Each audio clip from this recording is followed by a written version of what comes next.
Now I've thrown people with BPD under the bus. Amber Heard's BPD should be a lesson to all men. It's been said that Annie has borderline personality disorder or traits of that. It was a terrible thing to say, with no consideration for the people that are suffering with BPD. Hey everybody, today we're going to talk about how to healthfully be in a relationship with someone who has borderline personality disorder. Complete disregard for them and just completely threw them under the bus, and I just want to say that I'm sorry about that. Healing from things that I never ever thought that I would, and getting diagnosed with PTSD and also BPD, it opened my eyes tremendously. Of course you have something to say about it, Amby. But it's okay. So do I. I don't ever slow up, no I don't take shit. I got no love for the fakeness. If you wanna play tough and wanna hate this, I'll always show up and make a statement. I'm a nice person, man. I never want to hurt anybody's feelings, but I will. Good morning, afternoon, evening, or whatever it happens to be for all of you lovely people out there. If you're new here, my name is Nerfy, and welcome back to Nerfy's Deep Dives. Today we're exploring part 2 of my borderline personality disorder series, or the BPD series. BPD is a condition that is often misunderstood and surrounded by misconceptions. It's also something that, as you know, I deal with myself on a day-to-day basis and take extremely seriously, and am in active treatment for. Now, before I jump into part 2 of this video, I want to restate that I was diagnosed by a licensed professional with BPD about 9 years ago in 2015. Since then, I have been very active in my therapy, as well as some medications that don't exactly treat the disorder, but treat symptoms of it, as well as some other things that aren't important right now. I am not new to this disorder, and I understand how debilitating it can be. As many of you know, this is also one of the reasons that I started my channel, was because I did not like how certain idiots, I called them people last time, but we're going to call them idiots, portrayed this disorder and made people that have it look like monsters. I wanted to throw this out there and let others know that I am not walking into this with an outsider's perspective, but very much as someone that lives with it from day to day. I also want to plainly state once again that I am not diagnosing anyone. This is just observations. If you're here and have not watched part 1, I will put a card here that you can click on now, and I'll also place a link in the description down below. So do yourself a favor, go grab yourself something to drink, because this is going to be another long one. Let's get into it.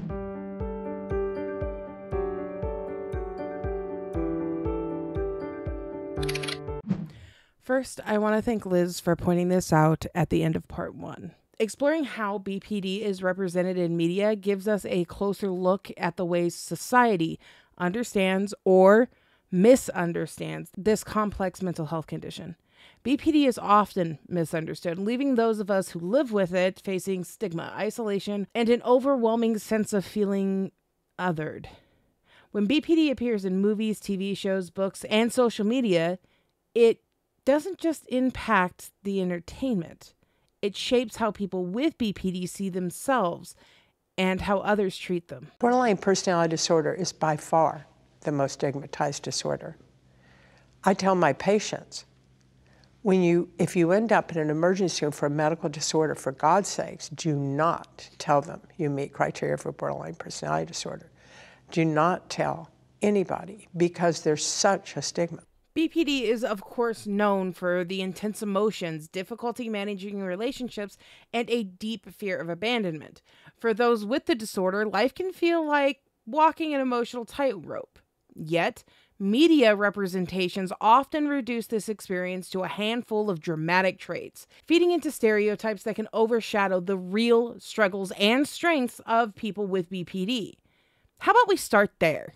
For decades, film and TV have had a rocky history with BPD. Many depictions of people with BPD don't go much further than showing extreme behavior, perpetuating the idea that people with BPD are dangerous or unstable.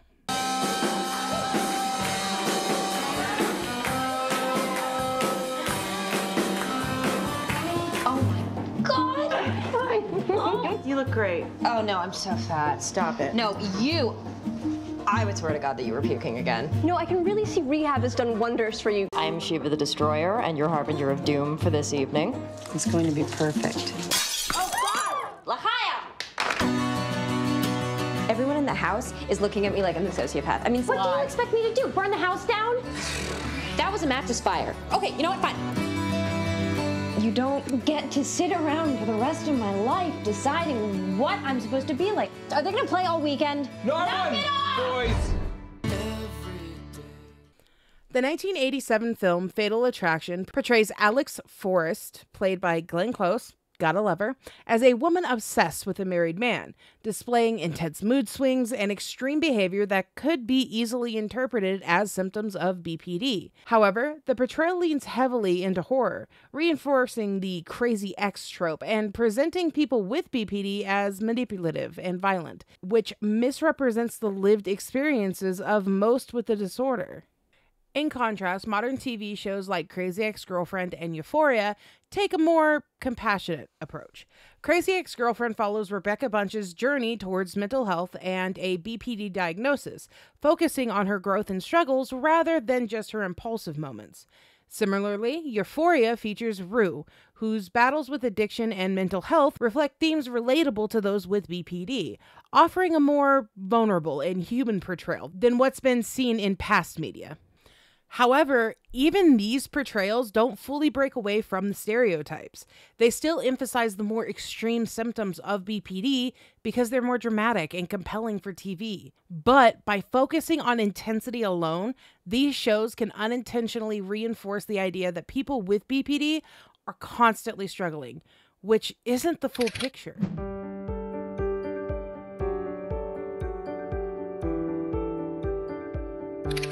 Social media has given those with BPD a chance to share their stories, connecting with others who understand. Platforms like TikTok, Instagram, and YouTube allow individuals to speak openly, like me, and give others a glimpse in what it's like to live with BPD.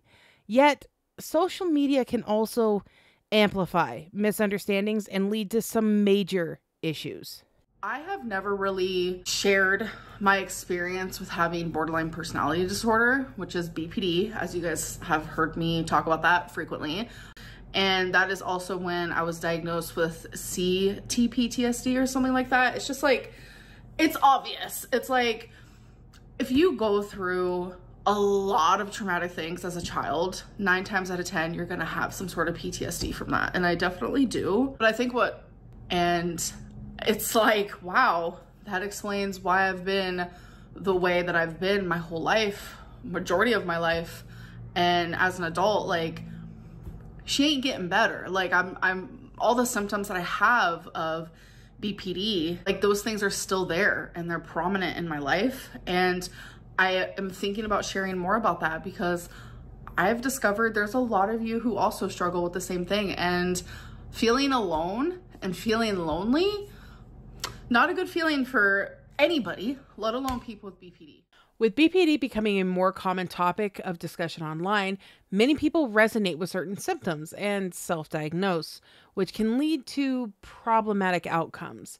Symptoms like intense emotions or impulsive decisions are often portrayed as relatable or even cute, which romanticizes BPD and diminishes the serious struggles faced by those with the disorders. Influencers who discuss their BPD diagnosis can create supportive spaces, but social media's focus on extreme content often highlight crisis moments, perpetrating a stereotype that those with BPD are constantly erratic or emotionally explosive.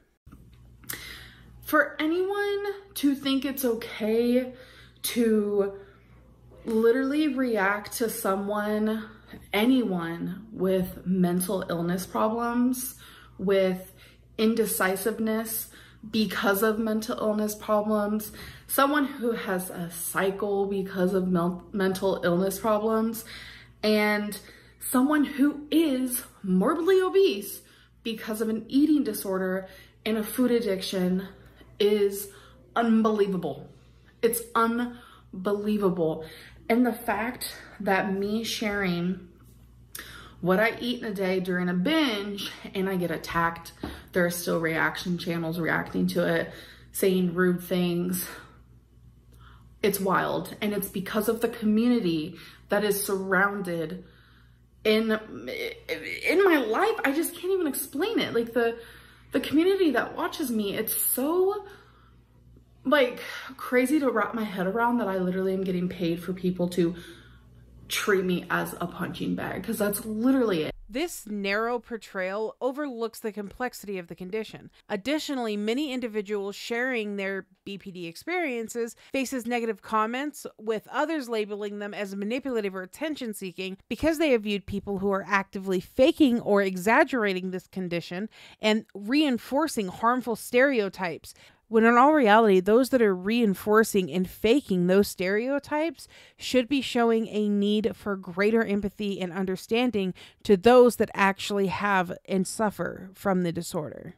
Recently, media has started to shift towards portraying BPD with more nuance. Creators are realizing that audiences are ready for more complex, empathetic characters, and this has led to more sensitive storytelling. There's just a lot. I think specifically for this video, like, I shouldn't have to explain that I'm having mental health issues. I really am. And I look back at a year ago, and I was also having pretty bad mental health issues around this time of year. Well, not all social media, I suppose. People with BPD may hesitate to seek help, fearing judgment or avoidance from others. Friends or partners might see BPD as a deal breaker based on negative portrayals in movies or online. You guys know how relationships go. People think I abuse you already. She does not. God, I would never say with someone who was abusive toward me. That would never happen. Like, I've had family members that's happened to, and I would never do so. I would never subject myself to that. There is a difference between, I mean, there is emotional abuse and physical abuse. Yeah, that's happened to both. People think I emotionally abuse you. No. She just... I get snippy because I'm you do get so snippy. Oh my God. moody. I am, but it's not just me, honey. Why, thank you for that, Amber. And also thank you for showing everyone that BPD is just an excuse for abuse, much like your other issues, right? This only deepens isolation and reinforces feelings of unworthiness and rejection for those with the disorder. Accurate, empathetic portrayals in the media are essential to shift the narrative from fear and judgment to empathy and understanding. Realistic depictions can help people see that individuals with BPD are not defined by their diagnosis, but are navigating a complex condition, much like anyone dealing with a physical or mental health challenge.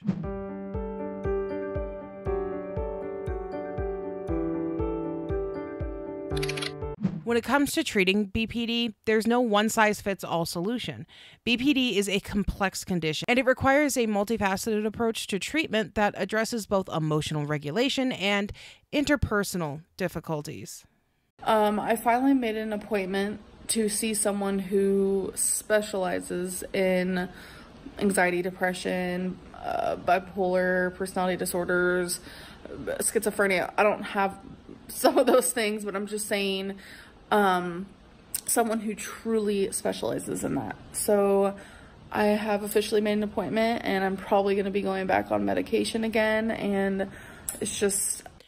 In reality, she just stopped taking all of her medications, period.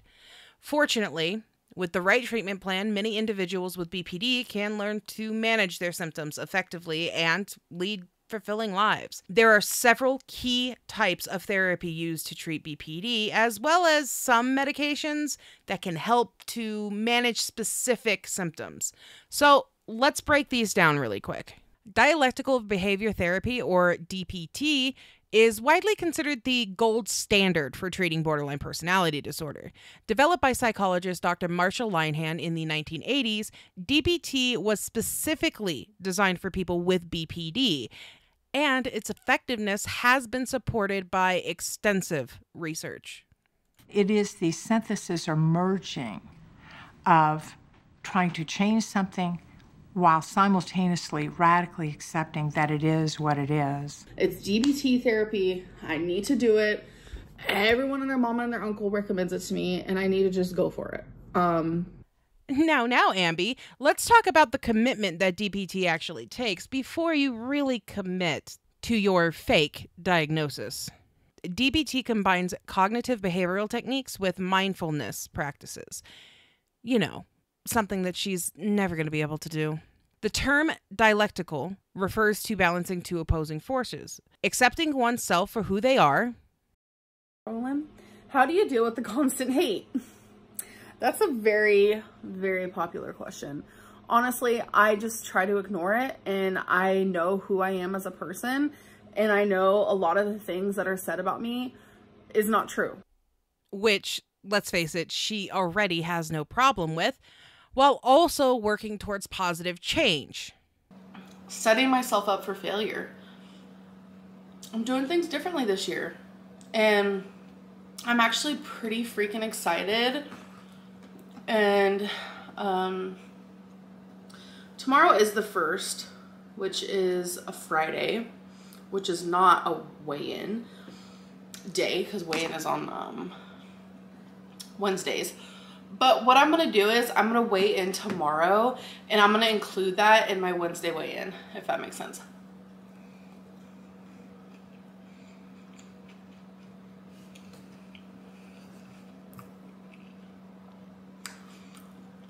Which she can barely manage to do on a regular day-to-day basis as far as her diet, exercise, or, oh God, anything goes. This balance is particularly important in individuals with BPD, as they often struggle with feelings of self-hatred or worthlessness, along with a desire to improve their lives, which she also does not have. DBT focuses on 4 key factors: mindfulness, learning to stay present in the moment and accept one's emotions without judgment. I am always so mindful and careful about things like this. I know that Rarity is adventurous. I know that she has the desire to explore literally everything. So I always have to be super careful, but like I literally thought I closed the door because it's a routine that I do every single day. Distress tolerance. Developing strategies to tolerate and survive emotional crises without resorting to self-destructive behavior. I don't want to bring this up because I bring it up in every video. This is not, my cat scratch is not healed because of me. Because of me. I pick this daily. I take off the scab every single day. I'm sorry. That's disgusting. It's called something. It's like derm something. I don't know. Like it's an actual thing where I feel like this. Like I don't want the scab on me, so I'll pick it off. And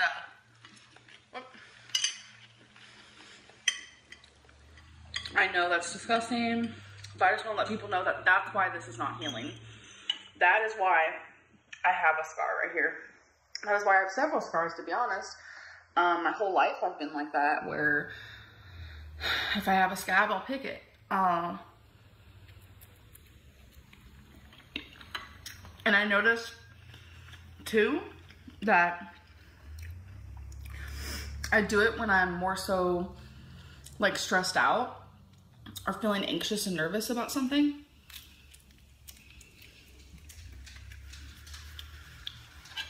It just sucks. Emotional regulation.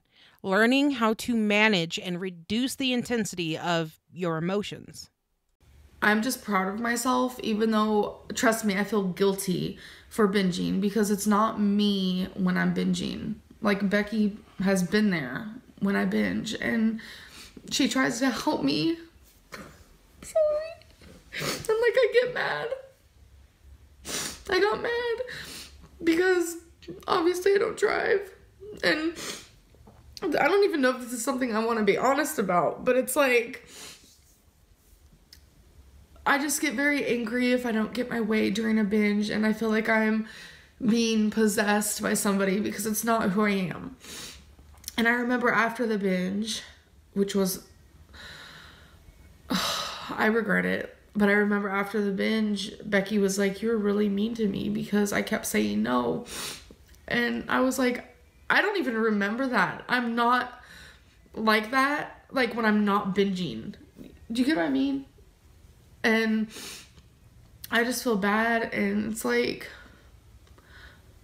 I don't know, like, I'm upset that I did that, but then it's like, I'm also proud that it's only been twice this month. So let's just move on to the weigh-in, please, because this is way too emotional for me. Interpersonal effectiveness, building healthy communication skills and setting boundaries in relationships. No. You are delusional thinking it's healthy to keep sleeping together. I slept with Crystal for months after we broke up. I slept with Destiny for a couple weeks after we broke up. It didn't affect me. The only way it did affect me was in a positive way. I don't want to just lose my friend in that comfort. I don't like sleeping alone. Like, it is what it is. Do you still share a bed? Is it hard? We do share a bed. I don't see any reason. Friends sleep together all the time. We aren't close in the bed. We kind of just sleep. Someone asked, why do you still share the same bed? There were a few questions about that. I have really bad anxiety. I have attachment issues. Destiny doesn't mind it. It's really, I guess it's not really up for anyone to like understand. That's just how we decided to do it. We have no problem with being friends that sleep in the same bed. I don't know. A lot of people find that weird. It's whatever, in my opinion. DBT is typically delivered in both individual therapy sessions and group skilled training. The group component is especially valuable as it allows individuals to practice new skills in a supportive environment. Many people with BPD report significant improvements in their ability to manage emotions and relationships after engaging in DBT. Cognitive behavioral therapy helped me learn how to rethink and reevaluate how I saw the world. CBT taught me how my negative thoughts would team up with strong emotions and shut me down to further depress me. While DBT is tailored specifically for individuals with BPD, cognitive behavioral therapy, CBT, can also be beneficial. CBT focuses on identifying and changing unhelpful thought patterns that contribute to negative emotion and behavior. Honestly, like, it really is helping me. It makes me emotional because it's like, I can't believe that I finally was diagnosed with the right thing, because for so long I was just diagnosed with, oh, you're depressed. And so I would constantly try different antidepressants. In the context of BPD, CBT helps individuals recognize and challenge distorted thoughts, such as, I am unlovable, or everyone is going to abandon me, that fuel emotional instability. By reframing these thoughts, individuals can learn to respond to situations in a more balanced and constructive way. Hey guys, so this is gonna be a separate video. This isn't gonna be a part of a vlog. It's not gonna be anything, and I'm not really gonna edit it unless I have like long pauses or something. So a little backstory.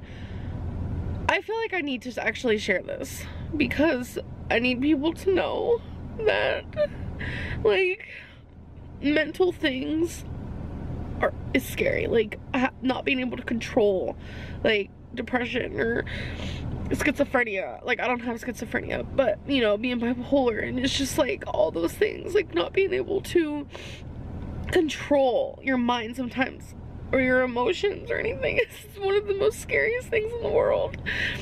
And I was struggling really bad with depression months ago, and you guys remember that. Like, I cried at the drop of a pen. Like, Schema therapy is a treatment for personality disorders. It makes you aware of your feelings and thoughts and helps overcome persistent life patterns. Schema therapy, created by Dr. Jeffrey Young, is an approach that has been proven very helpful for treating BPD.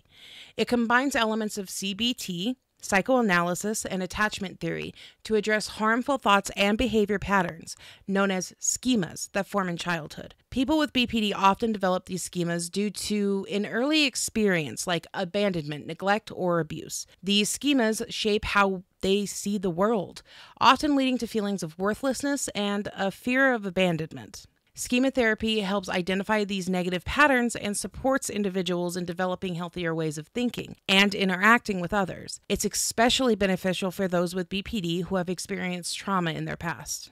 That's not going to take away my progress. I can understand why you guys might think that, because like, hi, my past history and the patterns I've made before, like, I totally get that. But people can change and do change when they really set their mind to it and they realize, I know my worth. So what mentalization-based treatment, I believe, does, and does better than most other treatments, is make people feel that the communication that they are receiving can be trusted. Mentalization-based therapy, MBT, focuses on improving an individual's ability to understand and interpret their own emotions and the emotions of others. The ability is known as mentalization, and it's often impaired for those with BPD, who may struggle to accurately interpret the intentions and feelings of others. Feeling guilty over the things that he's going through, even though they're not my fault. My therapist says I need to learn and figure out how to focus more on like me. Like, I also am going through a lot.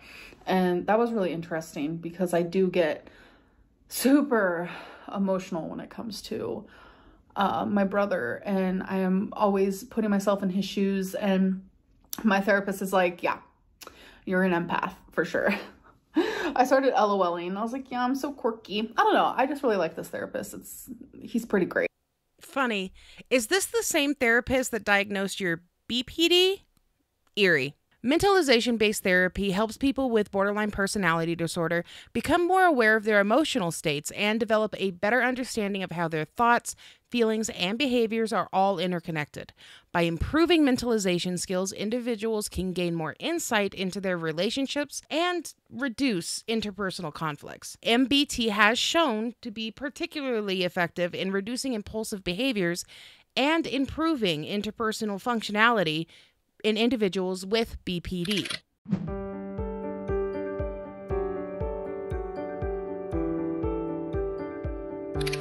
The treatment is essentially psychotherapeutic. They cannot be treated with medication alone. Well, and I feel I need to make this clear for a certain subject of this video, there is no medication specifically approved for the treatment of BPD. Medications can still play a role in managing certain symptoms. These medications are typically used to address co-occurring conditions like depression, anxiety, or impulsive behaviors. These are often prescribed to treat the depressive symptoms that commonly accompany BPD. Selective serotonin uptake inhibitors, SSRIs, say that 3 times fast, like Prozac or Zoloft, are commonly used. And I actually ran out of the antidepressant over 2 weeks ago. And this is not something I wanted to like talk about, but it has definitely... It's been hard, and I wasn't able to get any more of it, obviously, until I had my appointment with my psychiatrist, which is, you know, how it goes, because I hadn't actually seen her for 6 months because I was doing so well. Well, yes, Amby, that's because medication is not like your latest diet or a hobby you pick up from a girlfriend.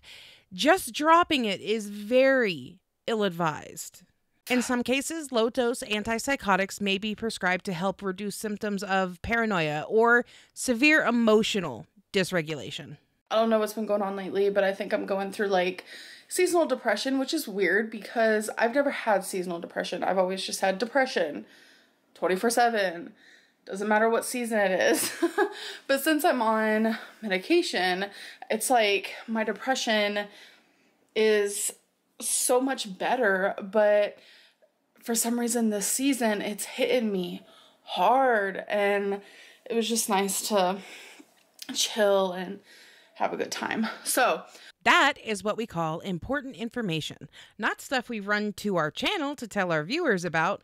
Though I'm not gonna lie, I talk to you guys about a lot of things, but I also tell my therapist and my psychiatrist that's prescribing me the meds.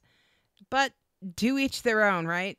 So medications like lithium or lamanthogene can help you regulate mood swings and reduce impulsivity, but it doesn't help a lot, and studies have shown that it does very little to improve BPD. I do have my medication in here. We have medication to help with my anxiety, medication to help with my bipolar. Those are daily. You take those daily. It's important to note that medication alone is not a sufficient treatment for BPD. While it can help manage specific symptoms, therapy remains the most effective approach for addressing the core issues of emotional instability and interpersonal difficulties.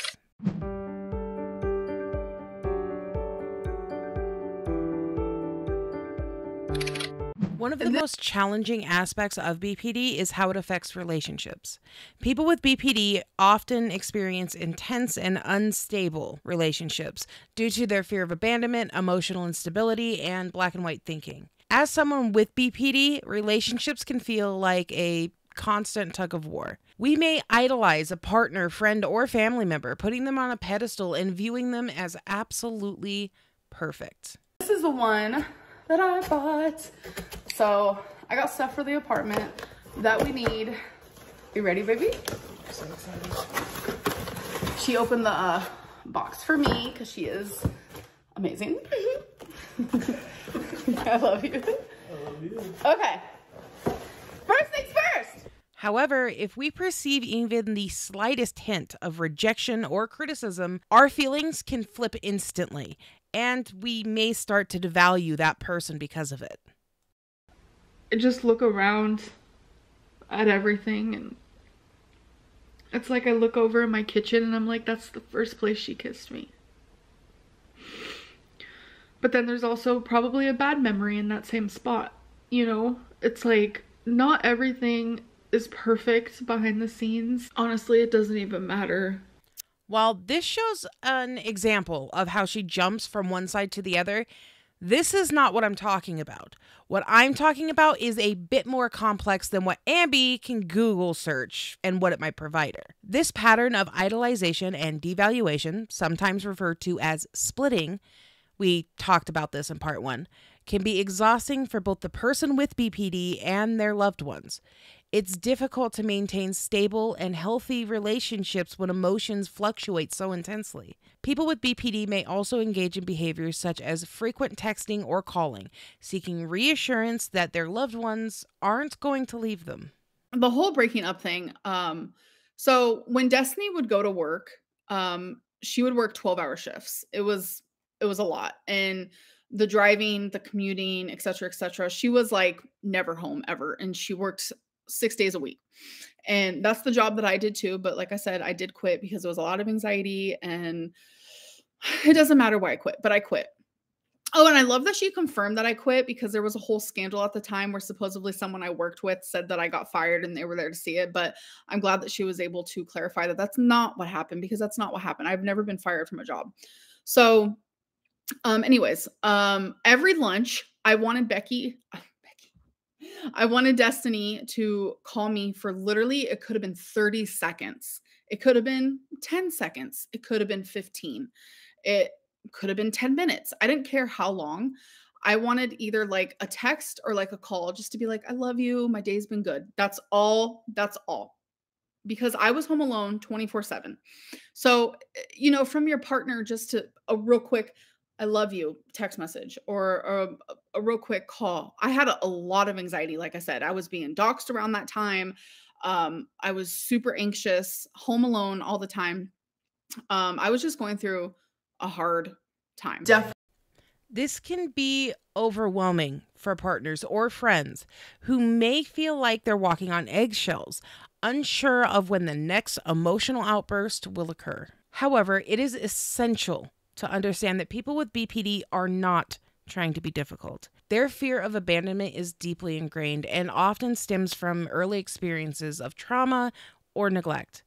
When they feel as though they're being rejected, even if it's not the case, it triggers an intense emotional response that can be very difficult to control. That being said, I'm not trying to excuse any behavior.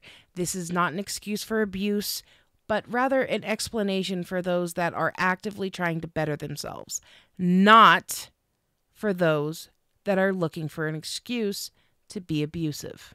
Definitely having undiagnosed BPD and definitely not understanding the reason why I was the way I was, not getting help sooner. It takes two to tango in most relationships, but like I am fully aware and taking accountability of like, it was probably hard being in a relationship with me in the past. With therapy and self-awareness, many people with BPD can learn to manage these emotional reactions and build healthier relationships.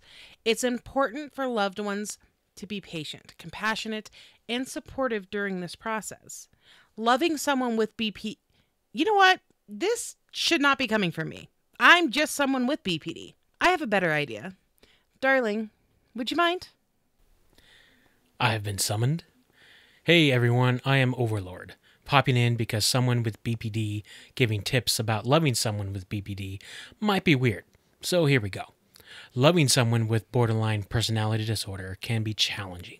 Understatement. It's also incredibly rewarding when you learn how to support them effectively. Here are some tips that I've learned to help navigate the ups and downs while maintaining your own well-being over a 7-year relationship. Educate yourself. The more you understand BPD, the better you can empathize with what your loved one is going through. Read up on the disorder and try to get a sense of how it affects their emotions, behavior, and relationships. Set boundaries. While it's important to be supportive, it's equally important to set healthy boundaries. People with BPD may have intense emotional reactions, and sometimes those reactions can be directed towards you. It's okay to take a step back and communicate your own needs while still offering love and support. Practice patience. Mood swings and emotional intensity can be hard to handle, but try to remain patient and avoid reacting with frustration. Remind yourself that their reactions often stem from deep emotional pain, not personal attacks. Encourage treatment.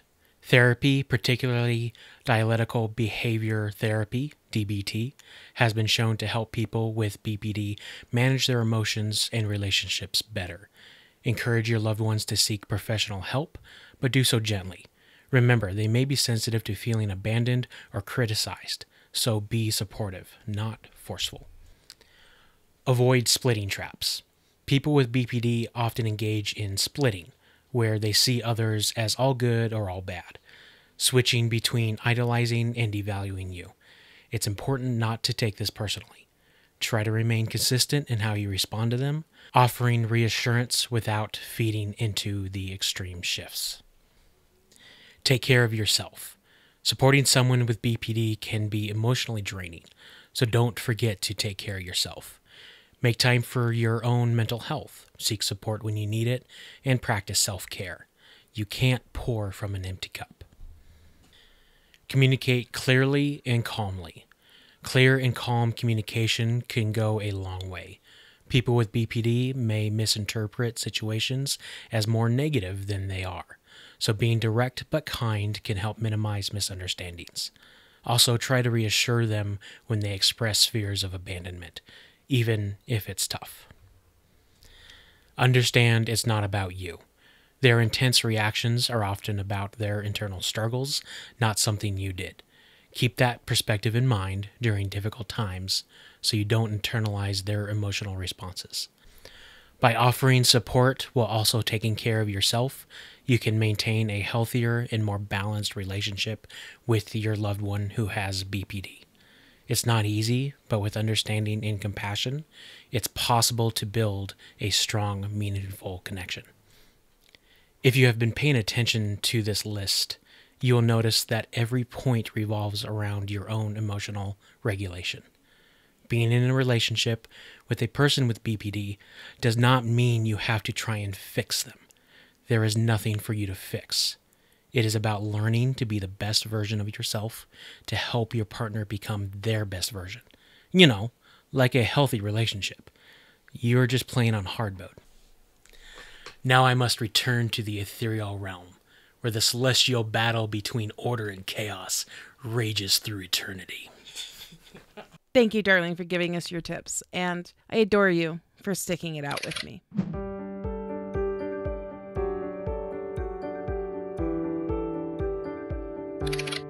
While therapy and sometimes medication are crucial components for treatment, there are coping strategies that individuals with BPD can use to manage their symptoms on a day-to-day basis.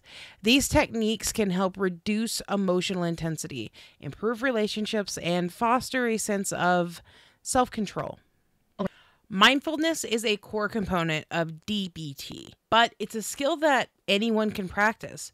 Mindfulness involves focusing on the present moment and observing one's thought and emotions without judgment. This can help people with BPD avoid getting swept up in their emotions and make more thoughtful, measured decisions. Learning curve, kind of, to like go back to just like counting calories every single day, and it's just helping me be more like mindful of what I'm eating. It makes me realize, wow, like, so that's how much I ate. Like at the end of the night, I'm just like shocked. Well, I mean, good try, but not quite like that. But more, God, I hope she watches this and learns something. Mindfulness exercises can include simple activities like deep breathing, progressive muscle relaxation, or body scanning, where individuals mentally scan their bodies for tension and focus on releasing it. Over time, mindfulness can become a valuable tool for managing emotional dysregulation. One of the key skills in distress tolerance is learning how to distract oneself in healthy ways when emotions become overwhelming. People with BPD often turn to unhealthy coping mechanisms, such as substance abuse or self-harm, to escape their emotional pain. Healthy distractions might include activities like engaging in physical exercise.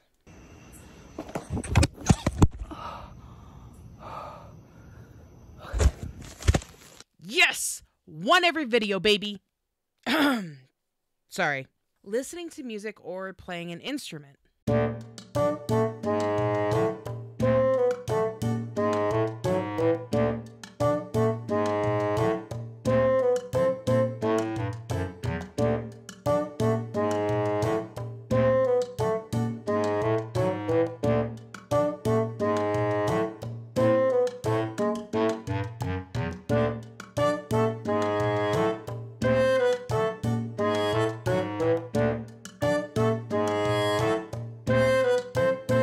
Sorry, I had to. Watching a favorite movie or even just reading a book. Celia would like something like that. So something that's 15, Exactly, Amby. Like reading a vegan book while drinking a non-vegan drink. Journaling thoughts and feelings. So I have done this before with you guys, but this is how I usually choose my journal when I'm just doing it by myself. So I like to vlog it too because it's fun. So it's kind of like process of elimination here. So I'm going to get rid of the one that I don't want to use next, and then I'm going to keep the one that I do want to use, and the process will go on until I have one left.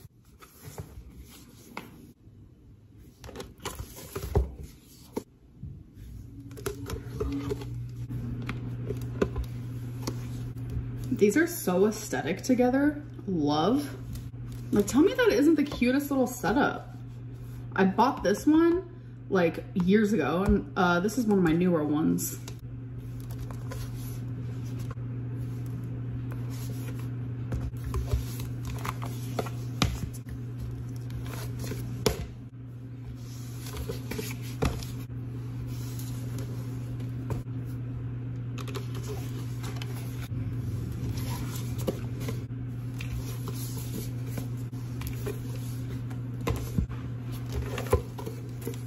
All right, it looks like this one won. I've had this one forever. It just says be brilliant. This is how it looks on the inside. I'm so excited to start this new journal.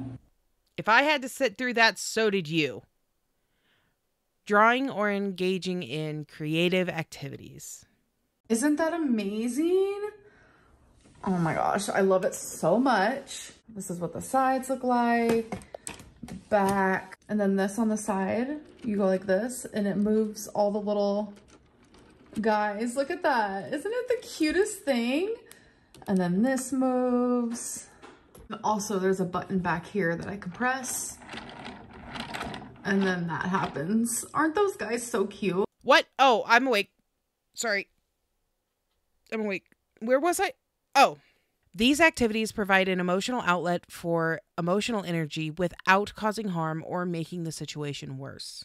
For many people with BPD, negative thoughts about themselves or others can spiral out of control, leading to intense emotional reactions. Learning to challenge these thoughts is an important coping strategy. I noticed lately, like, when I lay down flat, my stomach kind of has like a bulge, and I'm just like, what is happening? Like, it doesn't hurt. It's weird. It's something like new. And then, so I was putting like 2 and 2 together, and I was like, okay, so most fat people, a lot of fat people, they get hernias, and I never thought that I would be the one, right? And I recently, like a few months ago, just took a test to see if I had one, and I never got my results back. Relationships can be particularly challenging for individuals with BPD due to their intense emotional responses and fear of abandonment. Learning how to set healthy boundaries is a critical skill that can help prevent relationship conflicts and reduce feelings of being overwhelmed. Setting boundaries means clearly communicating one's needs and limits in a relationship. This might include expressing a need for space, declining to engage in certain discussions when emotions are high, or even asking for reassurance in a constructive way. Building healthy communication skills and setting up boundaries can go a long way in improving relationships and reducing emotional strain that comes with the interpersonal conflict. I didn't put anything of Ambi here because, well, what boundaries? I came in here because I'm gonna miss her when she's at work. Shit, still some. So I came in here just like spend time with her. So I peeked in here like a creeper. I was like, hello. So this whole thing fell, and now like it won't go up to like the top part because it's supposed to be like way up here, I guess. Just this whole thing, like, today is a mess, huh? Yes, can you go? Oh, here's a towel. Your Majesty. Why are you smelling it? What's it smell like? Oh, okay. Bye. Emotional regulation is one of the most important skills for an individual with BPD to develop. It involves learning how to identify, label, and manage emotions in a healthy way. DBT teaches several techniques for emotional regulation, including identifying emotions, recognizing what emotion is being felt, and labeling it accurately. Opposite action, engaging in behaviors that are opposite to what the emotion is urging. Checking the facts, looking at a situation objectively and asking whether the emotional response is in proportion to what's happening around you. Normally she doesn't speak up when it comes to when I'm like so like hardcore like wanting to eat, because if you guys are a binge eater, you kind of know that you do it in secret, you keep it in secret. But I tell Crystal everything. I'm with her all the time, so when this happens, she needs to stay away from me or she's gonna get it. Okay. Learning to regulate emotion is not about suppressing or denying them. It's about understanding them and responding in ways that don't lead to self-destruction or conflict.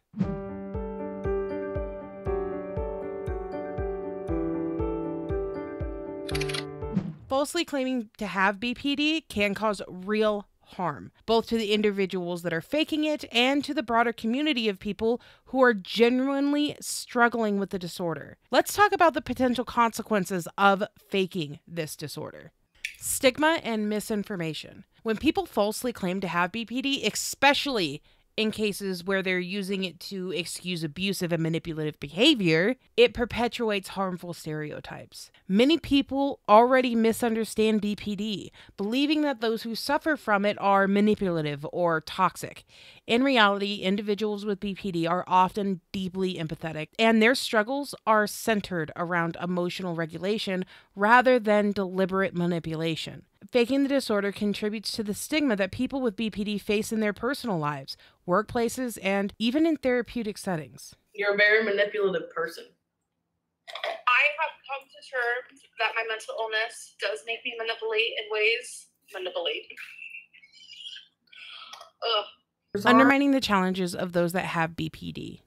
People who falsely claim to have BPD may undermine the experiences of those who actually live with the disorder. When someone fakes BPD and uses it as an excuse for hurtful behavior, it invalidates the real struggles of individuals who work hard to manage their symptoms and maintain healthy relationships. It makes it harder for people with legitimate diagnoses to be taken seriously or receive the support that they need. And I have created like journaling prompts specifically for moments where I need to regulate myself or become more rational. Like I said before, like I know a lot of you don't watch every single one of my videos, but if you don't know, I do have BPD. So that makes it really hard sometimes for me to regulate my emotions. And something else that like I have come to terms with is like, I have zero emotional permanence. Barriers to treatment. Misrepresentation of BPD can also create barriers to proper treatment.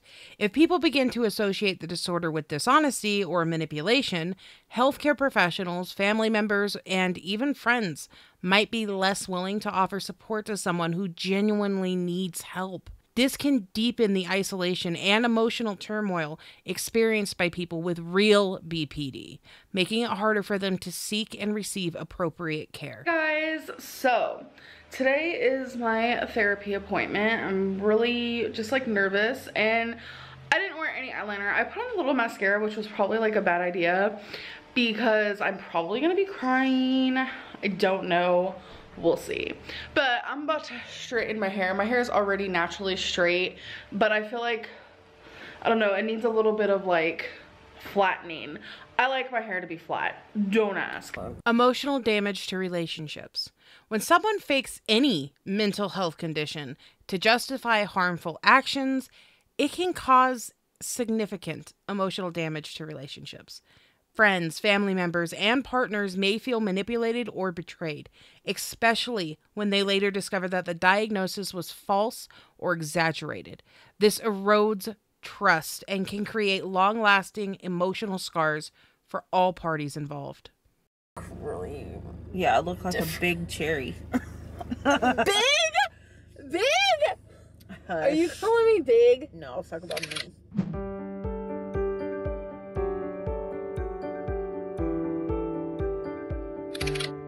It's important to approach the topic of faking any mental health condition with caution and empathy. Most people who suffer from BPD or claim to have it are usually struggling. However, if someone appears to be using a BPD diagnosis to repeatedly excuse harmful behavior without showing any signs of seeking help, therapy, or personal responsibility, it might be a red flag. So, here's a few signs to watch for.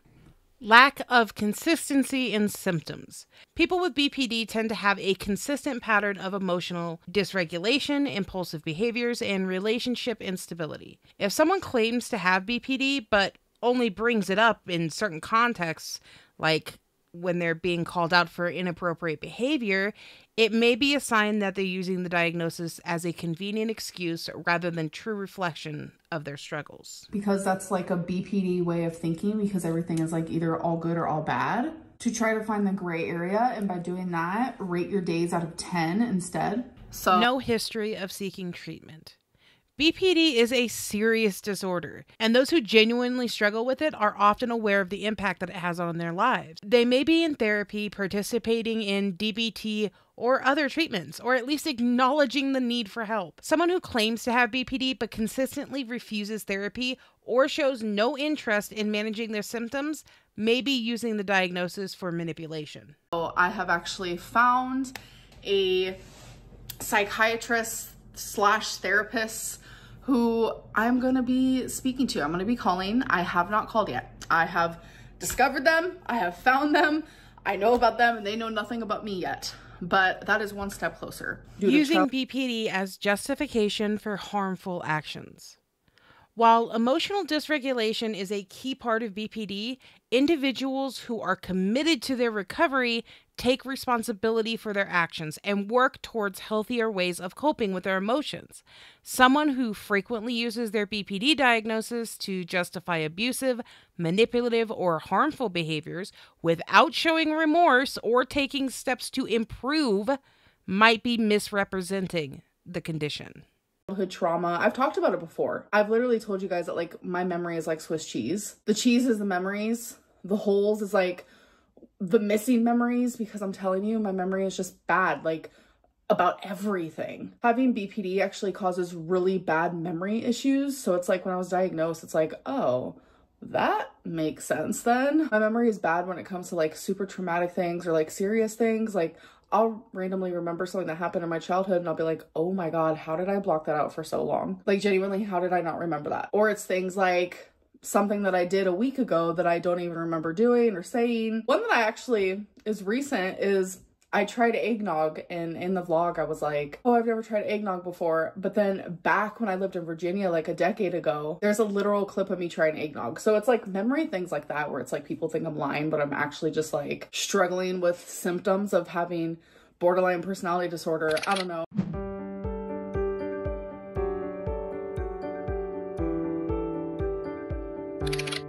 On YouTube and across social media, many influencers, and one in particular that we tend to focus on, seem to thrive on excuses for their behaviors.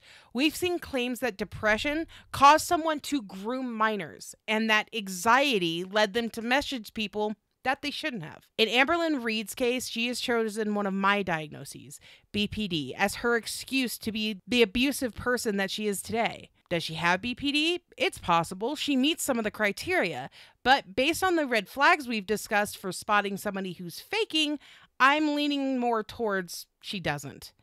Of course, I'll admit none of this is conclusive. It could be just my bias from simply not liking her. Over the years, she's contradicted herself so many times that it honestly feels like she walked into a place, heard a mental health term, researched it, and decided that that was the perfect excuse to dodge any responsibility for her actions. But let's assume for just one moment that she does have BPD. If that's true, then she's not seeking treatment. And as we've covered today, that is no way to live. Not just for her, but anyone around her. Untreated BPD can be toxic, suffocating, and emotionally draining for those in your orbit. It's clear she doesn't seek treatment, not because she's content with the suffering, which might at least make her somewhat pitiable character deserving of some empathy, but because getting help would strip away her favorite excuse, the excuse that allows her to abuse, manipulate, and humiliate the people closest to her, including every significant other. And yes, Emily too, her turn is coming. This excuse lets Amberlynn treat her partners and family like they're beneath her. She's claimed that Emily makes her want to do better and seek help for her BPD. If that's true, I truly hope that she follows through. But based on her history, we're likely heading towards the same pattern. She'll fake improvement until she feels she no longer has to, and then we'll watch her revert to her old abusive, dismissive ways. She'll blame all of her actions on a mental illness that's already heavily stigmatized and misunderstood, an illness that people shy away from as it is. But in the end, who cares about that, right? As long as Amberlynn doesn't have to face the reality that she's an adult who should be held accountable for her behavior. That's it for this one, guys. I do hope that you guys enjoyed this one. I know that I've been hitting Amber pretty hard lately, and I'm happy to say that I have 4 or 5 more scripts in the works that either have nothing to do with Amberlynn or she showcases but is not the focus. I figured her last Q&A and how she vomited all about her BPD now is the perfect time for this one. If y'all like this kind of content, consider giving me a like, maybe even subscribe. We're on our way to 2,000 subscribers, at the end of which I will set up a 12-hour live stream for everybody. So, as always, if you take meds, don't forget to take your meds. If you do not take meds, go outside, touch some grass, drink some water, and as always, have the day that you deserve. Love you guys. Bye!